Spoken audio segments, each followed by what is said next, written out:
This channel does not promote any violent, harmful, or illegal activities. All content provided by this channel is meant for an educational purpose only. দেখুন প্রায় 48 ঘন্টা হয়ে গেল বাংলাদেশ ছেড়েছেন সে দেশের প্রাক্তন প্রধানমন্ত্রী শেখ হাসিনা, কিন্তু তারপরও বিভিন্ন জায়গা থেকে হিংসার খবর সামনে আসতে শুরু করে দিয়েছে। পিসিআরকে বলবো কয়েকটা ছবি দেখানোর জন্য। আজকে সকাল থেকে যে ছবিগুলো আমাদের সামনে এসে পৌঁছেছে, একাধিক থানা জ্বালিয়ে দেয় বিক্ষোভকারীরা, বেশ কয়েকজনের মৃত্যুর খবর মিলেছে। পিতামাতা হওয়া এখনো কি স্বপ্ন? অ্যাপোলো ফার্টিলিটির সাথে আপনার পিতামাতা হওয়ার স্বপ্ন পূরণ করুন। বিনামূল্যে পরামর্শের জন্য কল করুন 9899410685। চট্টগ্রামের ছবি আমরা দেখাচ্ছি। চট্টগ্রামের একাধিক থানায় আগুন পুরোপুরি ঝলসে গেছে। কোতোয়ালি থানা সহ চট্টগ্রামের একের পর এক থানা, থানার বাইরে দাঁড়িয়ে থাকা একটি গাড়িও আস্ত নেই। থানার ভিতরে ব্যাপক তাণ্ডব, ভাঙচুর, আগুন। প্রয়োজনীয় বহু জিনিস লুটপাট করে নেওয়া হয়েছে, কেউ ভাঙচুর করেছে, কেউ আবার সেই সময় আগুন লাগানোর কাজ করেছে। গত সোমবার ঠিক শয়ে শয়ে লোক এইভাবেই বাংলাদেশের বিভিন্ন থানায় হামলা চালিয়েছে, এমনটাই বিভিন্ন সূত্র মারফত জানা গেছে।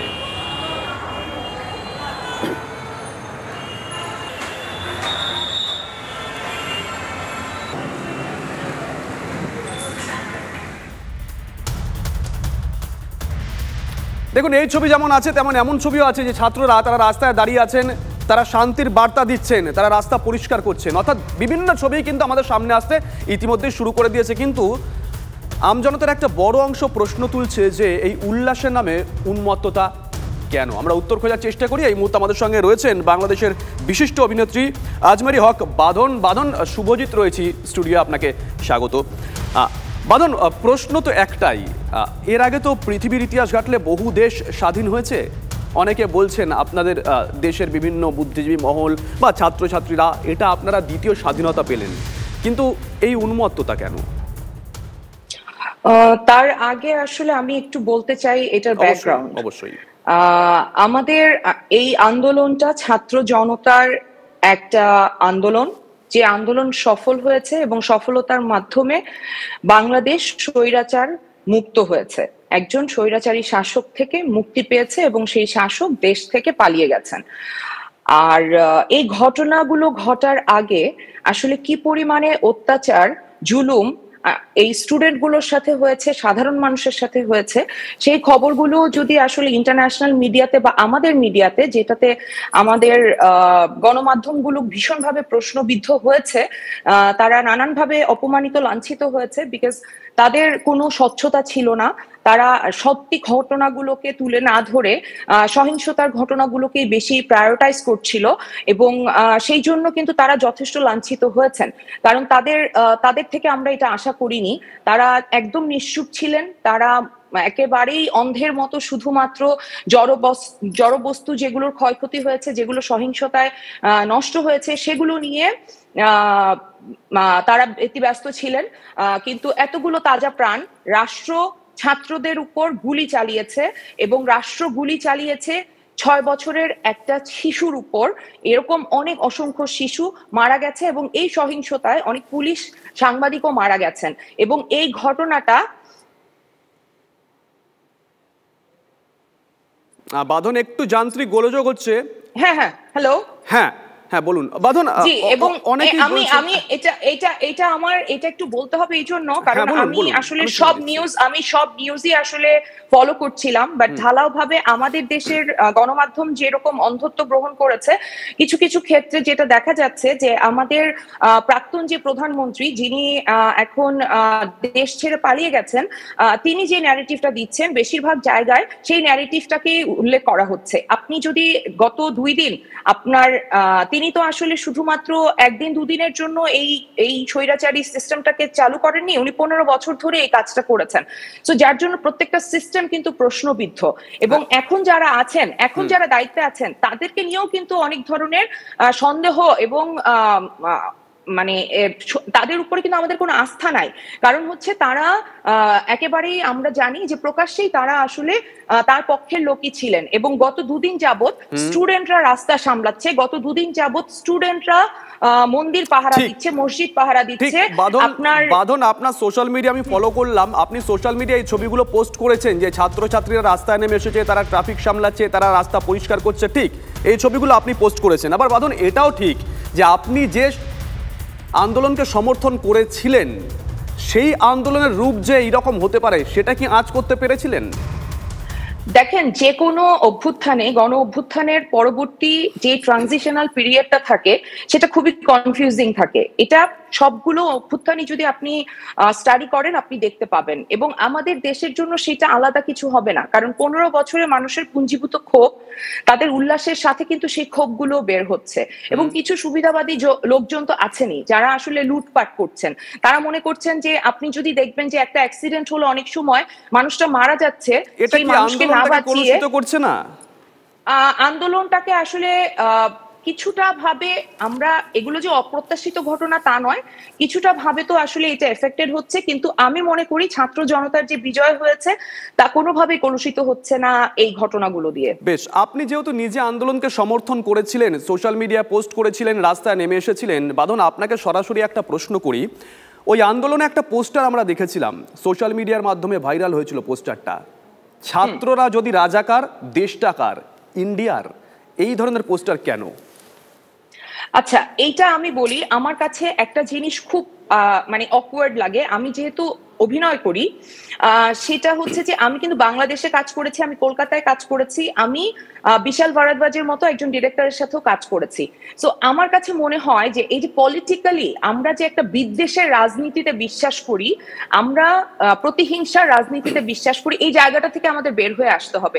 দেখেন, ইন্ডিয়া আমাদের প্রতিবেশী এবং আমাদের সবচেয়ে কাছের, এবং আমি কলকাতাকে তো আসলে, আমি সবসময় আমার ইন্টারভিউ গুলো যদি আগে ফলো করে থাকেন আপনি দেখবেন আমি বলেছি যে আমার কখনো মনে হয় না যে এটা আমি আরেকটা দেশে গেছি, কারণ আমাদের কালচার, আমাদের ভাষা, আমাদের সবকিছু এক। এবং আমি যখন কানজে গেছি, কলকাতা আমাকে যে পরিমাণে সাপোর্ট দিয়েছে, তারা বারবার বলেছে যে এটা একটা বাংলা ফিল্ম যেটা কানজে অফিসিয়ালি সিলেক্টেড হয়েছে। সো এইটা কিন্তু আমরা ওন করি, কিন্তু কিছু মানুষ আছে যারা আসলে বিদ্বেষের রাজনীতিতে বিশ্বাস করে, তারা এটাকে পুঁজি করতে চায়, এবং এই পুঁজি করাটা থেকেই এই ছাত্রগুলো আমাদেরকে মুক্ত করতে চায় যে না, আমরা কোনো বিদ্বেষের রাজনীতি করব না, আমরা আমাদের দেশের মধ্যে যেমন সাম্প্রদায়িক সম্প্রীতি থাকবে, সেই রকম আমাদের আশেপাশে যে প্রতিবেশী দেশগুলো আছে তাদের সাথেও আমাদের একটা সম্প্রীতির সম্পর্ক থাকবে, কারণ আমরা কেউ কাউকে বাদ দিয়ে বা কেউ কাউকে ছেড়ে আসলে এই পৃথিবীতে টিকে থাকতে পারবো না। সো এই যে প্রতিহিংসার যে রাজনীতি, এই নোংরা রাজনীতিটা বন্ধ করতে হবে। কারণ আমাকে অনেকে বলেছে, আমি যখন বিশাল ভারদ্বাজের ফিল্ম করেছি তখন আমাকে কিন্তু নানান রকম, উপায়টা কি বন্ধ করার উপায়টা একদম স্টুডেন্টদের কাছে আছে। আমি সত্যি খুবই লজ্জিত হই যে আমাদের গণমাধ্যম তো অন্ধত্ব গ্রহণ করেছেই, কিন্তু আপনি যদি আমাদের স্টুডেন্টদের কথাগুলো শুনেন, ওরা যে এত সুন্দর করে জানে, ওরা যে এত, ওদের মধ্যে প্রজ্ঞা, এত তুখর, এক একটা বাচ্চা, এত ছোট ছোট বাচ্চা, মানে ওদের কথাবার্তা, ওদের চিন্তা ভাবনা, ওরা কিন্তু একদম আলাদা। ওরা কিন্তু এই নোংরা রাজনীতিকে প্রশ্রয় দিতে চায় না, এবং ওরা দিবে না। ওরা কিন্তু, হ্যালো, হ্যাঁ বলুন। জি, ওরা কিন্তু এই নোংরা রাজনীতিকে প্রশ্রয় দিতে চায় না। ওদেরকে নানান ভাবে আসলে বিপদের সম্মুখীন করা হচ্ছে, হচ্ছিল, এখনো হচ্ছে।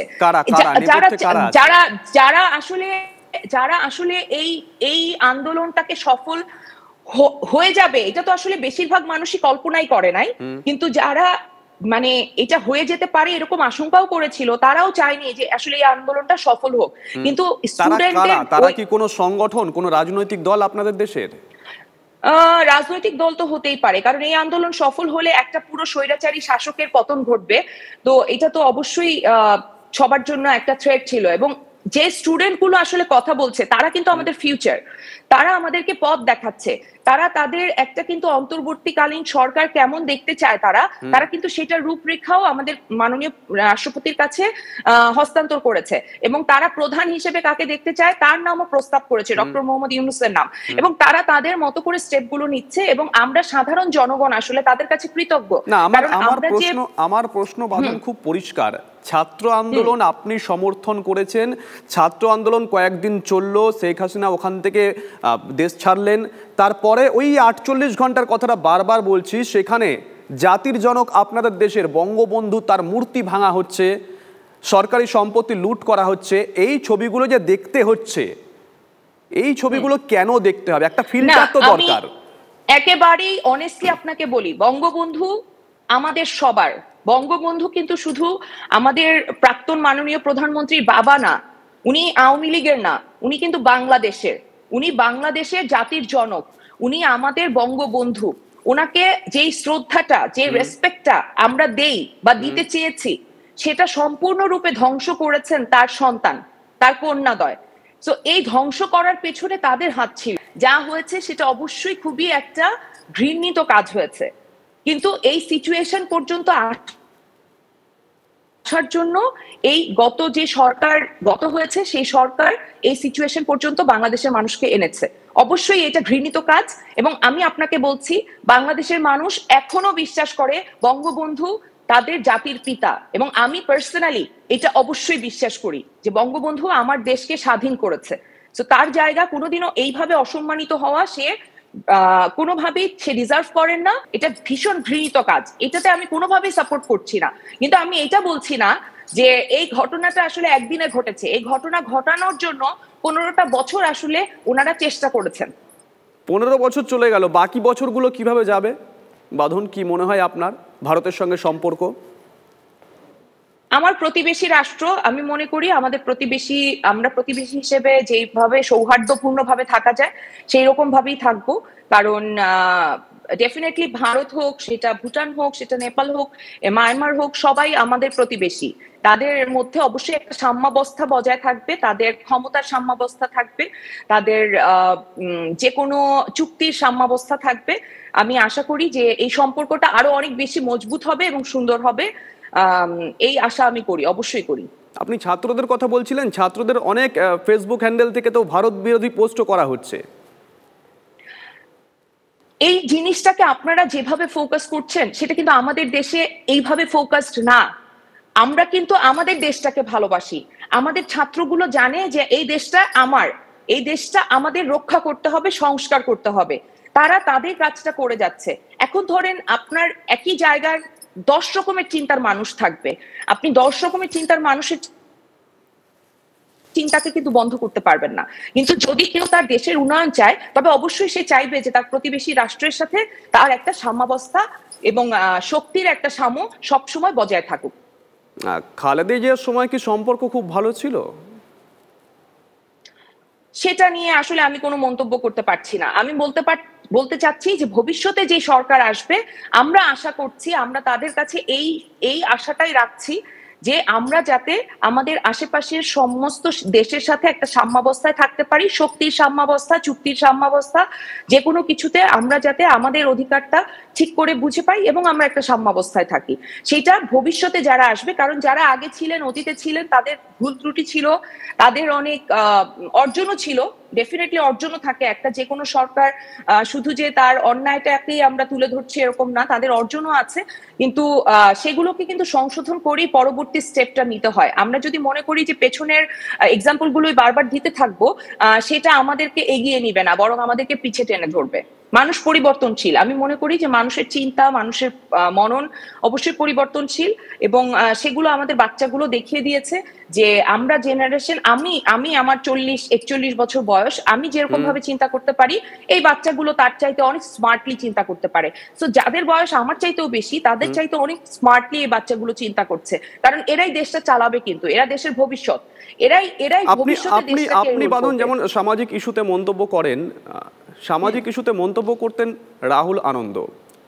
এতগুলো বাদ্যযন্ত্র ভাঙচুর করা হলো, একজন অভিনেতা শান্ত, তিনি হিংসার শিকার হলেন।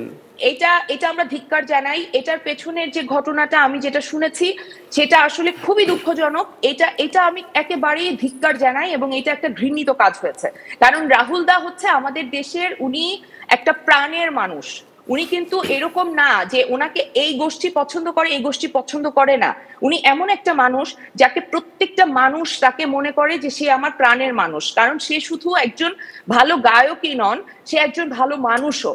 তো সেই জায়গা থেকে তার প্রতি কোনো ক্ষোভ থেকে এটা করেছেন কিনা, এটা নিয়ে আমি আসলে খুবই লজ্জিত, এবং এটা আমি অবশ্যই ঘৃণা জানাই। বাঁধন, একদম শেষ প্রশ্ন। আমি সাংবাদিক, ব্যক্তিগত সত্তা এখানে থাকতে পারে না, প্রফেশনাল জায়গা থেকেই প্রশ্নটা করছি। একদম শেষ প্রশ্ন। আমার পূর্বপুরুষ 1947 সালে পদ্মার ওপার থেকে এপারে এসেছিল। আরও অনেকে আছেন যারা 1971 এসেছিল। তারা একটা গান গাইতেন, আগে কি সুন্দর দিন কাটাইতাম। সেই গানটা কিন্তু এই আন্দোলনে একবারও শুনলাম না।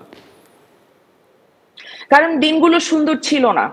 গ্রামের নওজোয়ান হিন্দু মুসলমান একসঙ্গে দিন কাটাতো, গানের লাইনটা এটাই না, আমাদের গত 15 বছরের জীবনটা সুন্দর ছিল না। আমাদের নৈরাজ্য ছিল, অরাজকতা ছিল, শোষণ ছিল, বিভিন্ন ভাবে আমাদের টাকা লুট হয়েছে, আমাদের দেশের সম্পদ লুট হয়েছে। একটা শ্রেণীর কাছে শুধু টাকা জমেছে জমেছে জমেছে, আর একটা শ্রেণী দিন মজুর যারা, তারা দিনের টাকায় মানে যেই টাকাটা আর্ন করে সেই টাকা দিয়ে প্রত্যেক দিনের বাজারটা ঠিক করে করতে পারে নাই। সো এই নৈরাজ্যের মধ্যে আসলে কেউ থাকতে চায় না, যার জন্য এই গানটা কেউ গায় নাই। আরেকটা প্রশ্ন, যে প্রশ্নটা একটু আগে দেখছিলাম আমাদের সোশ্যাল মিডিয়া অনেকে করেছিলেন, যে বঙ্গবন্ধুর যে মিউজিয়াম করা হয়েছিল বাড়ি, সেটা পুরো ছারখার করে দেওয়া হলো, মানে তো একটা ইতিহাসকে মুছে দেওয়ার প্রচেষ্টা। এটা খুবই ঘৃণিত কাজ। এগুলো যারা করেছেন তাদেরকে আমি আপনাকে আবারও উল্লেখ করছি, এবং প্লিজ এই কথাগুলো মানুষ পর্যন্ত পৌঁছাবেন। এখানে অবশ্যই এইরকম মানুষ আছেন যারা তাদের নিজেদের স্বার্থে অনেক কিছু করছেন। তারা চেষ্টা করছেন এই আন্দোলনকে প্রশ্নবিদ্ধ করতে, তারা চেষ্টা করছেন এটা প্রমাণ করতে যে শেখ হাসিনা না থাকলে আমাদের অবস্থা কেমন হবে। অনেকে এরকম আছেন যারা আসলে কিন্তু সাম্প্রদায়িক সম্প্রীতিতে বিশ্বাস করেন না, তারা উস্কানিমূলক জিনিসপত্র করেন, এবং অনেকে এরকমও আছেন যারা লুট করতে চান, যারা চান যে দেশের মধ্যে সবসময় একটা সংঘাত বজায় থাকুক, এবং সেইটাকে পুঁজি করে তারা আমাদেরকে জুজুর ভয় দেখায়, যে এই যে জুজু আসলো, এই যে জুজু আসলো। এই জুজুর ভয়টা তারা দেখাতে দেখাতে তারা মনে করে যে এই কালচারটাকে এই ইয়াং জেনারেশনও একসেপ্ট করবে, কিন্তু এই ইয়াং জেনারেশন কিন্তু রিফিউজ করেছে এই জুজুর ভয়টাকে। তারা বলেছে যে তোমরা যখন ভাঙচুর করছো আমরা যে পাহারা দিব, আমরা দেখবো যে তোমরা কোথায় আছো। সো এই জায়গা থেকে আমাদের বের হতে হবে দাদা। এটা আমাদের সবার বেশ বেশ বেশ, অসংখ্য ধন্যবাদ আপনাকে, অসংখ্য ধন্যবাদ। আমরা বাঁধনের সঙ্গে কথা বলছিলাম, বাংলাদেশের অভিনেত্রী। তিনি বললেন যে কাজগুলো হচ্ছে ঘৃণিত, কিন্তু ছাত্র আন্দোলনকে তিনি সেদিনকেও সমর্থন করেছিলেন, আজকেও তিনি সমর্থন করলেন। যাই হোক, আমরা চাই যে এই উল্লাসের নামে উন্মত্ততা যেন না হয়।